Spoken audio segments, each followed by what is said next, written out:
Has Toronto felt like Gotham to you lately? When doom scrolling on your phone and discussing the news with your friends, it can feel like the joy has been sucked out of our city.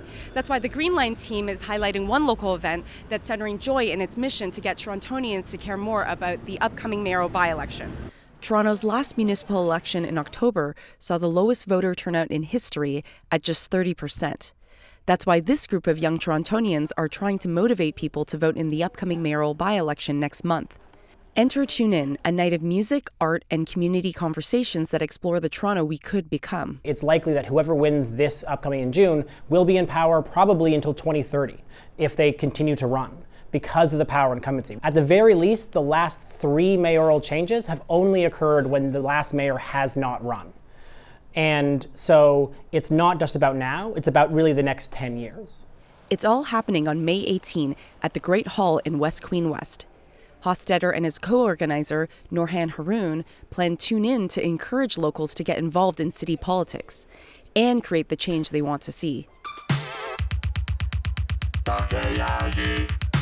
Centering joy is a big part of that, which is why the event will feature musical acts, DJs, and a drag king alongside community groups.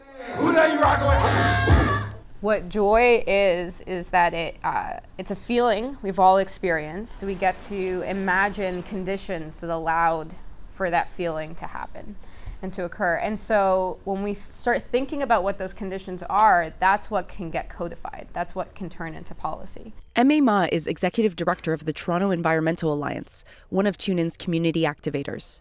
Ma believes building the Toronto you want to see involves more than just yourself. She says you need to work with others to make that vision a reality. We really need to start with collectively building in our minds the city that we want, and that will enable us to work together towards that vision. So I think an event like Tune In will really be inspiring for the people that come. They'll hear from different voices from across the city. They might meet folks that share the same interests and values, and hopefully they'll find opportunities and ways they can get involved in taking action. As a performer and an activist, Diana Chan McNally believes fun and politics can intersect.